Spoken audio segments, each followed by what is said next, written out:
Xin chào mừng quý vị đang đến với chương trình Tiếng nói bảo thủ thuộc hệ thống truyền hình SBTN. Thưa quý vị, chỉ còn vài ngày nữa là chúng ta lại có dịp đi bỏ phiếu.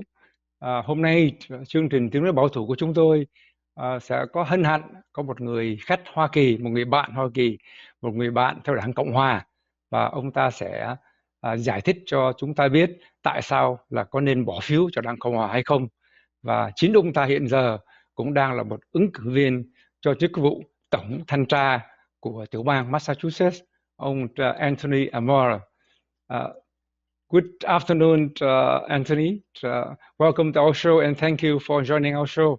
Our show today, the discussion will be why should we vote Republicans? And just a little background. A large number of our audience are Republicans. Many are also Democrats, but we all want to participate in this great democracy called America. So if you don't mind, please say a few words to welcome our audience. Sure, Nam. Thank you so much for having me. It's good to see you. And I'm really honored to be speaking to your audience today. I have a great amount of affection for the Vietnamese people, the people in Massachusetts from Southeast Asia. And I really appreciate the opportunity to get to speak to them this close to the election. Thank you. Thưa quý vị, ông Anthony vừa nói là ông ta rất có cảm tình với người Việt của chúng ta tại tiểu bang Massachusetts cũng như những người Đông Nam Á khác, và ông ta rất là hân hạnh được dịp trò chuyện với chúng ta, nhất là chỉ còn vài ngày nữa là trước khi đến lúc bỏ phiếu. Anthony, if I may ask, why are you running for office? Well, you know, Nam, I really want to be the state auditor. Many people run for office because they have this goal of moving up higher and higher to higher office, but I just want to be the state auditor, and I want to be in that role because for all of my career, I have spent my time, my education, learning and practicing how to do audits and investigations and inspections and leading big organizations. So I've done this sort of work for a long time in the federal government and in the private sector, and now I would like to do it for the state government here in Massachusetts. Thưa quý vị, tôi vừa hỏi ông Anthony là tại sao ông ta chạy ra ứng cử, thì ông ta cho biết là cái chức vụ mà ông đang ứng cử là chức vụ tổng thanh tra của tiểu bang. Có những người chính trị gia khác ứng cử chức này chức kia với cái hy vọng rằng sẽ tạo cơ hội để ứng cử vào những chức vụ cao lớn hơn, nhưng mà đặc biệt ông ta chỉ có muốn ứng cử vào cái chức vụ tổng thanh tra mà thôi, bởi vì cái chức vụ rất là quan trọng cho tất cả các những cái tổ chức, những đoàn thể lớn hay nhỏ. Anthony, if I may ask a little more, what is the office of auditor? What does an auditor do? The auditor is a very important job in Massachusetts. It's the chief accountability officer for the state. And in that role, the auditor is responsible for looking at all of the state government, all of the state agencies, and rooting out waste, fraud, and abuse. So in other words, looking for corruption, looking for bad performance, looking for a waste of taxpayers' dollars. So the auditor is uniquely positioned to try to make sure that the tax dollars that your audience pays, whether it be sales tax or income tax or what have you, that money is spent wisely and it's not stolen or wasted. Thưa quý vị, ông Anthony cho biết là cái vai trò của người tổng thanh tra của tiểu bang rất là quan trọng, coi như là cái người trách nhiệm số 1 về những cái việc, những cái cơ quan của chính phủ chịu trách nhiệm với cái người đóng thuế như là cho chúng ta. Cái nhiệm vụ chính là tìm mọi cách để mà loại bỏ những cái sự phí phạm, những cái sự tiêu xài phung phí để bảo vệ cái đồng tiền thuế của chúng ta. Anthony, it's very important. Clearly, we need to have accountability in every corner of the government.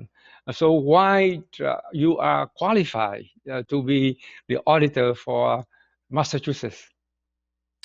Well, for 30 years, more than 30 years, I've been doing this sort of work. I've been an investigator, I've been an auditor, I've been an inspector, and I know how to lead large organizations. That's a really big part of the job. The auditor's office is almost 300 people, so you have to have experience being a leader. So I have that experience. On top of this, I studied this sort of work when I was in graduate school at Harvard. And I believe that my education and my experience makes me really qualified. I would say that Governor Charlie Baker has said I'm the most qualified person who ever ran for this job. Tôi có hỏi ông Anthony là với một cái chức vụ quan trọng như là tổng thanh tra thì tại sao ông ta nghĩ là ông ta đủ điều kiện để đảm nhiệm cái chức vụ này? Thì ông cho biết ông đã có hơn 30 năm kinh nghiệm làm việc về những cái vấn đề thanh tra, giám sát, và ông ta đi học ở Harvard cũng học về cái ngành mà coi như là giám sát, và ông đương kim thống đốc của tiểu bang Massachusetts, ông Charlie Baker cũng đã ủng hộ ông Anthony và tuyên bố rằng ông Anthony Amore là cái người mà đầy đủ điều kiện nhất từ xưa đến giờ để mà ứng cử cái chức vụ này. That sounds wonderful, and I think you will get many votes from our community, not just from our community, but from others as well. You are a Republican, and Massachusetts, as we know, is a very blue state. So why are you a Republican to begin with? And second, how is the campaign going so far for you? Thank you for asking, Nam. Well, I'd say I'm a Republican because I believe in two really important things that I think that are also important to the Vietnamese community. And when I had the pleasure to walk around Dorchester with you, this is what people told me. Vietnamese people like me, like Republicans, care about freedom. They care about opportunity.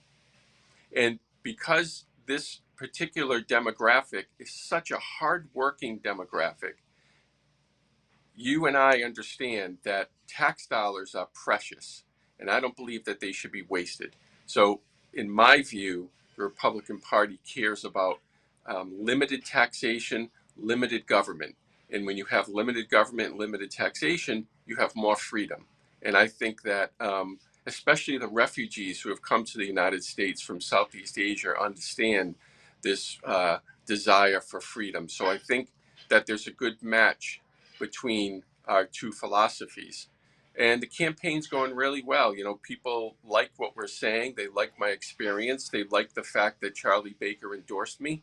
And I think that we have a really good shot at winning next Tuesday. Thưa quý vị, tôi vừa hỏi thêm ông Anthony là tại sao ông ta lại là đảng Cộng Hòa trong một cái tiểu bang mà rất là xanh như tiểu bang Massachusetts. Như tôi đã có dịp thưa với quý vị, tại tiểu bang này 3 người dân chủ thì có 1 người theo đảng Cộng Hòa và 6 người còn lại là người độc lập. Thì tôi cũng hỏi ông ta là tại sao ông ta lại là đảng viên đảng Cộng Hòa. Thì ông cho biết là cái sự suy nghĩ của ông ta nó giống như là người Việt Nam của chúng mình. Ông ta đã có cái dịp đi thăm viếng cái cộng đồng người Việt Nam của mình tại cái vùng Dorchester. Nếu quý vị ở tiểu bang Massachusetts thì biết rằng cái Dorchester là coi như là cái Little Sài Gòn của mình, cái thủ phủ của người Việt tị nạn của mình. Thì ông ta được biết là người Việt Nam tị nạn của chúng ta cũng rất là tin vào tự do và cơ hội. Thì đó là cái điều rất là gần gũi với đảng Cộng Hòa, và đặc biệt là ông ta cũng rất tin vào những cái nguyên tắc căn bản của đảng Cộng Hòa là giới hạn về thuế má, giới hạn cái quyền lực của chính phủ, và đặc biệt là tạo cơ hội cho những cái giới tiểu thương. Thì với cái nhìn như vậy thì ông ta nghĩ rằng người Việt Nam của chúng ta và những cái nguyên tắc của đảng Cộng Hòa rất là giống nhau, thì có thể là bạn với nhau rất là lâu dài. Và cái cuộc tranh cử của ông ta hiện giờ thì cũng đang có những cái diễn tiến rất là tốt đẹp. Ông ta cho biết rằng khi mà ông ta tiếp xúc với cử tri thì hầu như ai cũng thích nghe những cái điều mà ông ta vừa trình bày. Chúng tôi xin tạm ngưng ở đây để mời quý vị theo một phần quảng cáo. We will take a little short break, very short break, and we'll come back very soon, Anthony.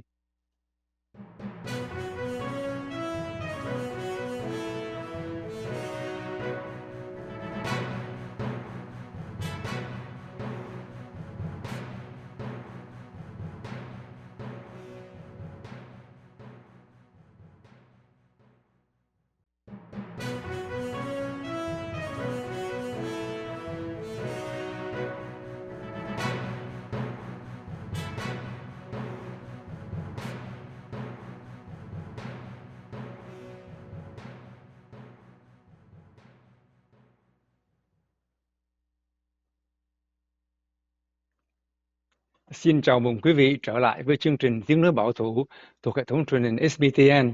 Thưa quý vị, hôm nay chúng ta đang trò chuyện với một người bạn theo đảng Cộng Hòa của cá nhân chúng tôi, đó là ông Anthony Amore.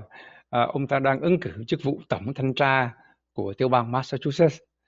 Anthony, if I may ask, would you share with our audience a little more about your background? I understand that you have had many interesting jobs during the last 30 years. Sure, Nam, thank you. I began my career working for the Immigration and Naturalization Service, and for the first 5 years as a young man, I was working to help process refugees coming into the country, many people from Vietnam and Southeast Asia. I met a lot of people from the Vietnamese community back in the early 1990s, so I know the community and I have a lot of affection for it. Then I went on to become a federal agent, and I worked for the Department of Homeland Security. And after September 11th, I helped rebuild security at Logan Airport to improve the security there and make it safe after the terrorist attacks. And then for the last 17 years, I've worked at the Isabella Stewart Gardner Museum, doing a very big investigation looking for stolen art, but also making sure that our museum, which has more than $2 billion worth of art in it, is secure. So I have a lot of experience doing things that involve investigations and leading programs and leading people. And I think it'd be very useful in the auditor's office. Thưa quý vị, tôi vừa hỏi ông Anthony là ông ta cho chúng ta biết thêm một số chi tiết về cái quá khứ của ông ta. Thì ông ta cho biết trong cái nghiệp 30 năm nghề nghiệp của ông ta vừa qua, thì ông ta bắt đầu cái sự nghiệp của mình qua làm việc với lại cái sở di trú và di dân tị nạn, và nhờ vậy ông ta đã có cái dịp tiếp xúc với nhiều người tị nạn từ Việt Nam cũng như từ Đông Nam Á. Do đó ông ta đã có rất là nhiều cảm tình với người tị nạn, giống như anh em mình ở đây. Rồi sau khi làm cho sở di trú thì ông ta làm một nhân viên điều tra cho bộ, mình bảo là Bộ An ninh Nội vụ, Homeland Security.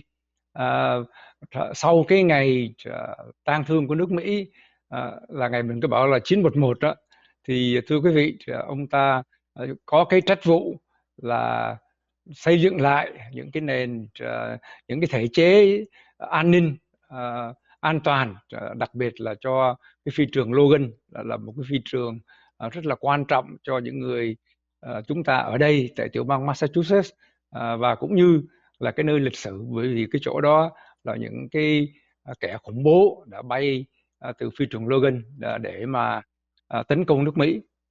Và sau khi mà thành công trong cái việc xây dựng lại cái sự an ninh cho phi trường, thì hơn 15 năm qua ông ta là giám đốc an ninh cho một cái viện bảo tàng rất là nổi tiếng ở vùng này, là viện bảo tàng Isabella Stewart.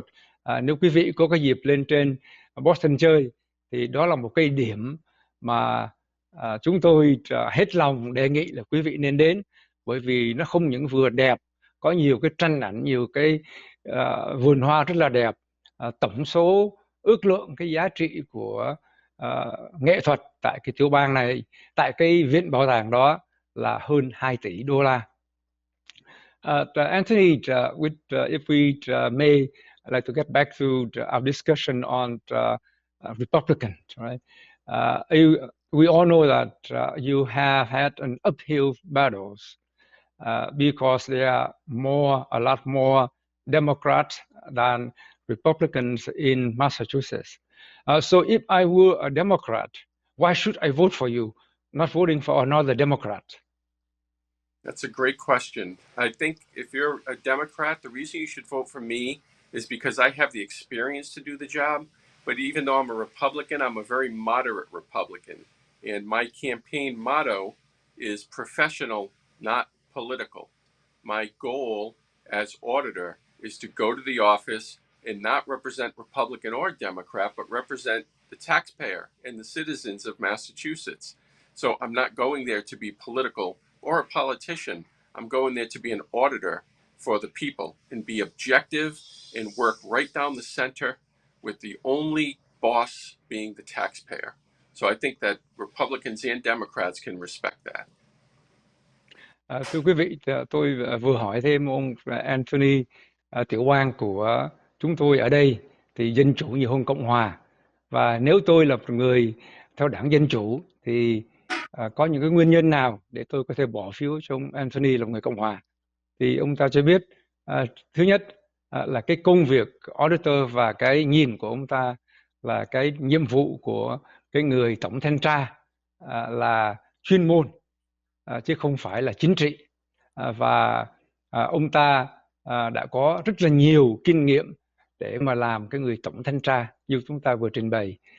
Và hơn thế nữa, ông ta không phải là một người Cộng Hòa cực hữu, ông ta là một người Cộng Hòa mình bảo là moderate, tức là người trung dung. Và đặc biệt nữa, một cái điều mà ông ta nhấn mạnh đó là cái sự khách quan của cái trách nhiệm của người làm auditor, và ông ta sẽ hết sức để mà giữ gìn cái sự khách quan đó. Anthony, you mentioned that you are a moderate Republican.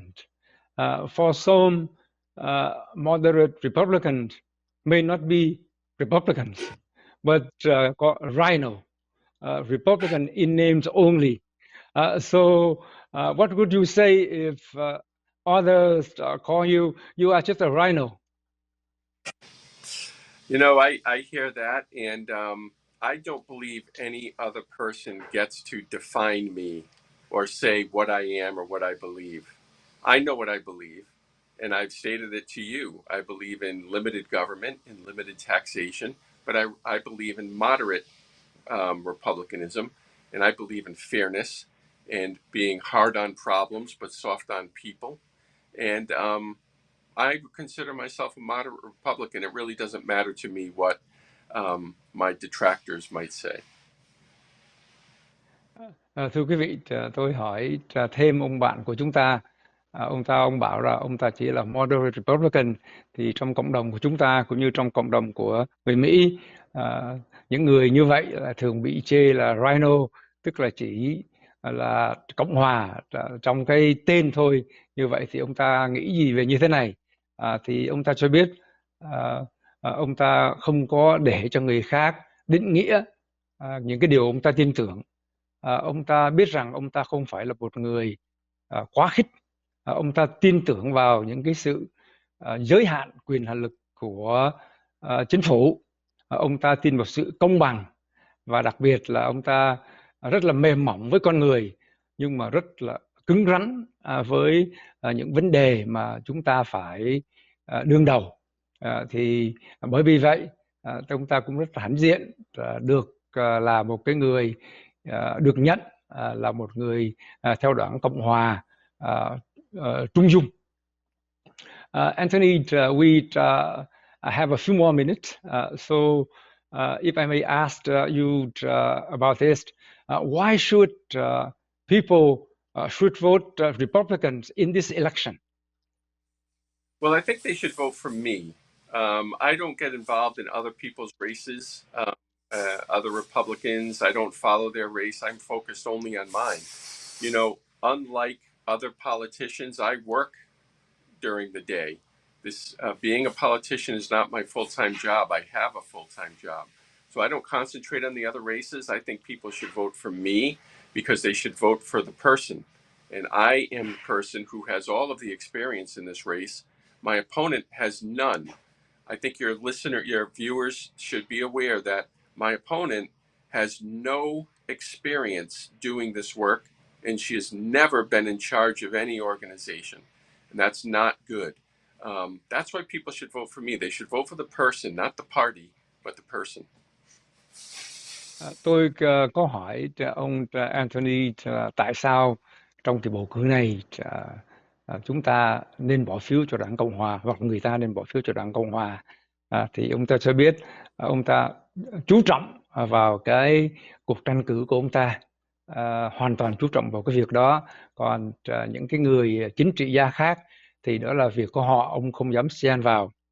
Cái điều ông nhấn mạnh rằng ông ta không phải là một chính trị gia là chuyên nghiệp như là những người khác hoặc là như là cái người đối thủ của ông ta. Mặc dù là bây giờ ông ta đang tranh cử nhưng mà ông ta vẫn phải làm việc toàn phần, trong khi cái người đối thủ của ông ta không có kinh nghiệm gì cả. Và đó là cái điều mà sự khác biệt giữa ông Anthony và cái đối thủ của ông ta. Ông ta là người có nhiều kinh nghiệm, là một người chú trọng vào cái công việc làm chứ không phải là lo những cái chức khác lớn hơn. Và cái người đối thủ của ông ta là một vị phụ nữ không có kinh nghiệm vào cái việc này. Anthony, my last question before we go, very general. Why should people vote? Why should we get involved in politics? That's a great question. You know, you should get involved in politics because what happens on Beacon Hill and what happens in your government in Washington affects your daily life, whether it has to do with how much you're paying in taxes, how your schools are for your children, how safe your neighborhoods are, or even just making sure that your community is not being overlooked. So many people I spoke to, especially immigrant communities, told me they worry about being overlooked. And the best way to counter that is to vote for people who care about your communities. That's why I've come to your community so often.